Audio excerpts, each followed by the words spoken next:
So I got a question about how do I not make a big deal of symptoms? Well, first of all, as I've shared in several of my videos, you avoid the 6Fs, right? You avoid fearing the symptoms. You avoid being frustrated with the symptoms. You avoid trying to fix the symptoms. You avoid focusing on the symptoms. You avoid, anyway, you can go back and watch that. So that's one way that you can avoid, or that you can not make a big deal of it. You know, if you recognize that the symptom is a lie, then you're not going to give any place to it. You're going to tell the devil to shut up. No, that's not mine. Kind of like what I've shared before. So, yeah, I mean, how do you not make a big deal of a symptom?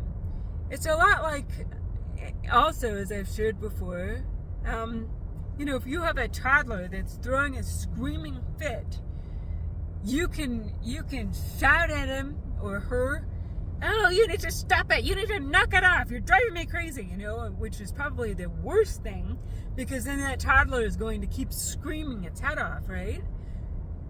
Because it's hurting and it's upset. And that's what your brain is doing. You're hurting, your brain is upset. Your brain is trying to get your attention. Our brains can't tell us when they are hurting and upset about something.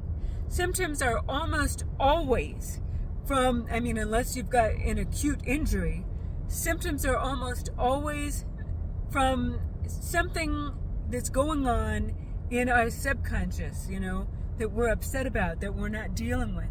So we need to work through whatever those emotional issues are so that our brain won't be giving us the symptoms in the first place.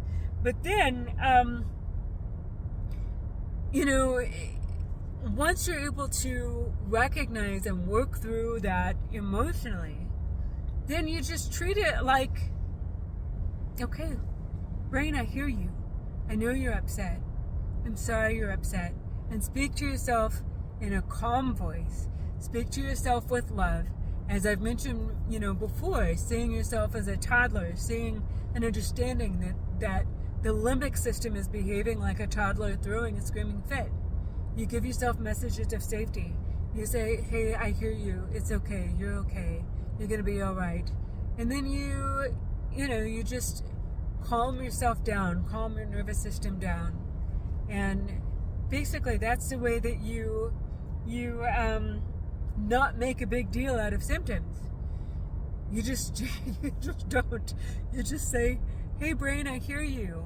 And it's okay. And you're okay. You're going to be all right. You can handle this."